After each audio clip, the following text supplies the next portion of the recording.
তো গাইস, বন্ধুরা সবাই কেমন আছেন? দেখেন, এটা হচ্ছে যে বিডিএল কোম্পানির রকবোর্ড এবং জাল দুটি সরের উপর উঠে গেছে বর্তমান। পাশে 1 থেকে 2 ফিট করে পানি আছে। তো আমাদের রকবোর্ডটা তৈরি করার জন্য কিছুক্ষণ চালানো হচ্ছে। রকবোর্ডের পাখা এবং তলের মালিকটা জাম হয়ে গেছে, এই জন্য কিছুক্ষণ চালানো হচ্ছে। তো দেখতে থাকুন যে আমাদের পাশে বিল কোম্পানির ডেজের বান্দা, আর এটা হচ্ছে রকবোর্ডের ইঞ্জিন রুম। এই মুহূর্তে আমাদের ইঞ্জিন রুমটা দেখাবো, সবাই দেখতে থাকুন। এখানে ইঞ্জিন রুমে দুইটা ইঞ্জিন, দুইটাই কিন্তু চায়না 6 সিলিন্ডার। দেখুন নতুন ইঞ্জিন।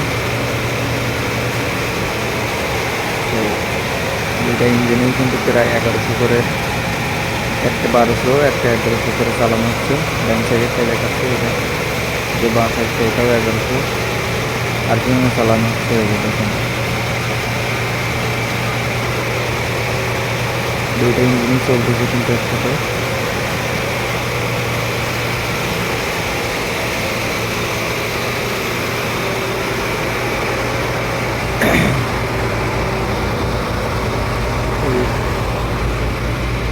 দুইটা ইঞ্জিনই 1200 1100 আরপিএমে চালানোর পরেও দেখেন বালি যাচ্ছে না, খোলাখুলি হচ্ছে না, একবারে চরের উপরে।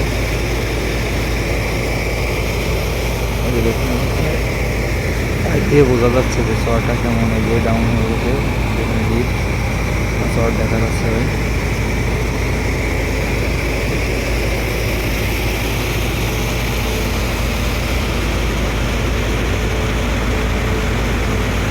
একবারে চর নদী চর হয়ে গেছে। এটা হচ্ছে যে ময়মনসিংহ বেগুনবাড়িয়ার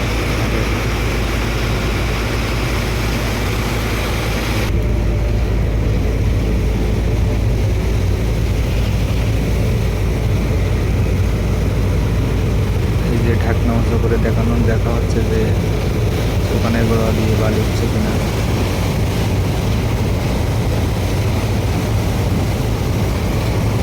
ফুল 1100 1200 আরপিএমে থাকার পরও দেখেন কীভাবে পানি ঢুকতেছে, তারপরেও বালি যাচ্ছে না। এখানে বালি খুব মোটা বালি, যাইতে চায় না।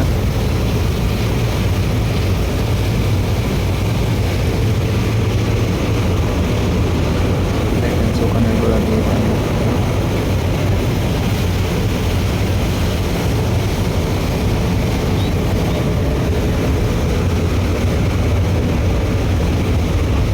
এখন ঢাকনাটা নামাই দেওয়া হচ্ছে। দুইটা ইঞ্জিনই কিন্তু ফুল দমে চলতেছে, তারপরও বালি যাচ্ছে না। দেখেন কীভাবে ঘুরে আবার জায়গায় চলে আসতেছে বালি।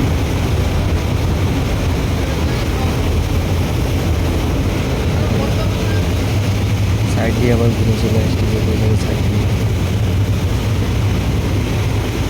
তো সবাই ভালো থাকবেন, ভিডিওটা ভালো লাগলে